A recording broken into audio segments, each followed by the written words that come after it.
Hey everyone, welcome to my channel. Today's recipe, I'm making chocolate covered frozen banana bites. Now I'm making these with just 2 ingredients, and in fact you can add maybe some chopped almonds if you like, but this is really simple to do, very easy and delicious. So I'm Rockin' Robin and I'm going to show you how to do it right after this.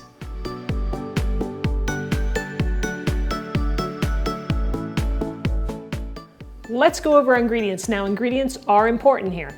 All right, number 1, you've got to have a really nice chocolate. So I like to use Guittard semi-sweet chocolate chips with this because it just has a nice contrast and sweetness with the banana. Perfect for it. So use a really good chocolate if you can't get this one, but pick something that's really your favorite.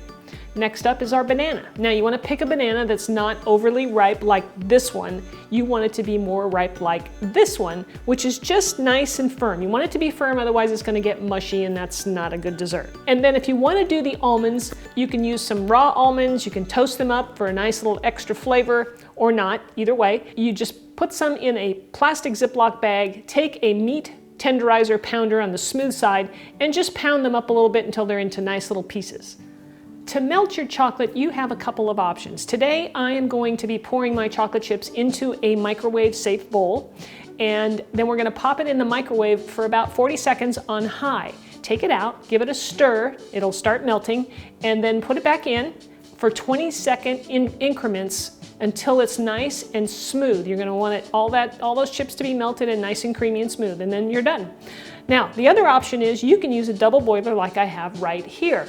Now, the one thing about a double boiler is, you can see here, you're going to want to put your chips in the top part, of course, and in the bottom part, you just want to make sure that the water doesn't touch the bottom of the pan that the chips are in. Because what will happen is it'll get too hot, your chocolate will get too hot, it could burn, and it will seize up on you, and it's just a pain. So just keep the water level low.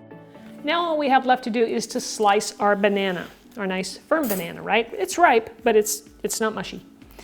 All right, so I like to cut my banana pieces or my bites into like coins. You could cut the banana into big chunks, but think about it. If you put it in the freezer and you've got this big chunk of banana, it's frozen, it's just not as good. You don't have the same ratio of chocolate to banana either. So that's why I cut mine thin like this. Let me show you.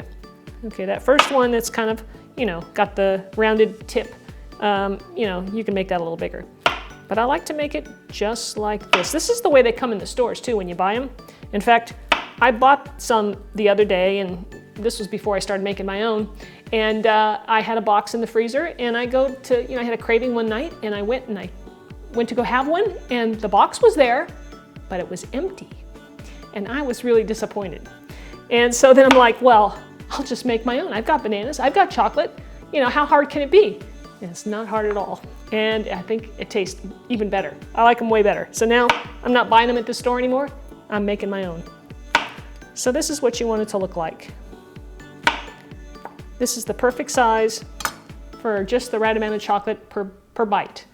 So I have a baking sheet here lined with parchment paper ready to go. And now you just take your bananas and dip them in the chocolate.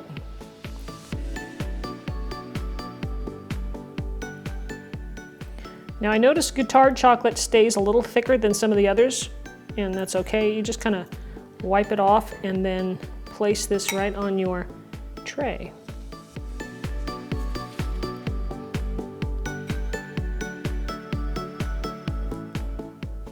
And you can always go back and put your chocolate back in the microwave if it starts to get, too thick or it's cooling off too much.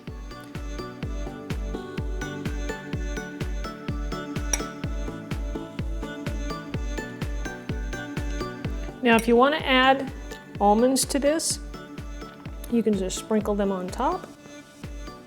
Kind of just push them into the chocolate a little bit so they stick. Or you can leave them plain, however you like it.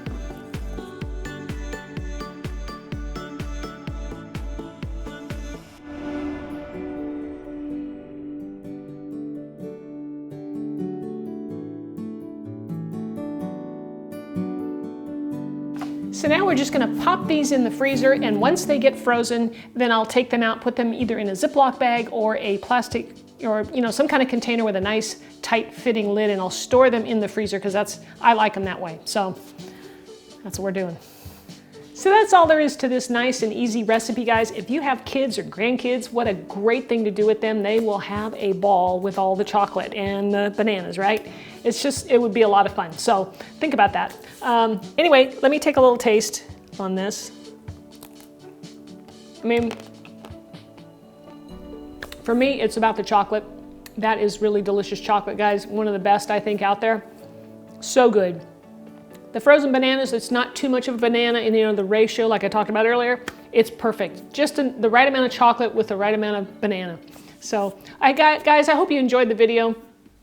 Give me a thumbs up, you know, leave me a comment. I always love hearing from you. And subscribe if you haven't. You know, all you have to do is click that button up there or the one down below the video, and you'll get notified every week when a new video comes out. So come join us. I'd love to have you. All right, guys, thanks so much for watching. We'll see you next time.